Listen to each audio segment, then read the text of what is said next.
Avrebbe un volto ma non un nome, l'uomo che il 19 luglio del 92 si aggirava vicino ai cadaveri carbonizzati del giudice Paolo Borsellino e dei 5 uomini della scorta e che con un piede sollevava un parasole facendo scorgere quella che sembra un'agenda rossa. Quell'uomo che indossa un paio di pantaloni beige su una camicia bianca è stato ripreso dai vigili del fuoco intervenuti sul luogo della strage.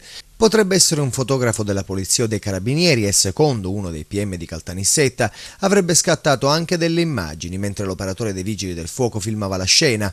Dunque altri particolari su quello che è uno dei tanti misteri, la sparizione dell'agenda rossa del giudice.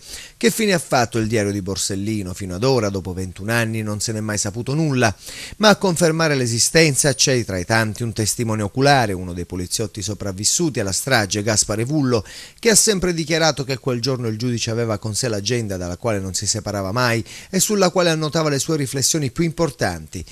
Oggi a Caltanissetta, convocata dal procuratore capo Sergio Lari, si tiene una riunione della direzione distrettuale antimafia per discutere delle immagini pubblicate nei giorni scorsi in cui si vede un oggetto rosso che potrebbe essere l'agenda rossa del giudice.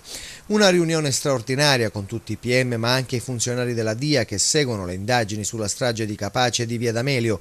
Filmato e foto verranno trasmessi alla Polizia Scientifica di Roma. Chi è scettico sul fatto che quella fotografata possa essere l'agenda rossa di Borsellino è il PM di Agrigento e delegato alla DIA di Palermo Salvatore Vella, il magistrato antimafia ancora senza scorta.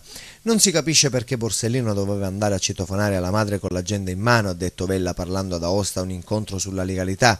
È poi veramente difficile pensare che l'esplosione che gli strappò via braccia e mani risparmiò un'agenda di carta. Quando esplode l'autobomba sotto casa di una madre in Via D'Amelio, ha concluso Vella, il giudice muore sul giardino di fronte all'ingresso con il volto quasi integro.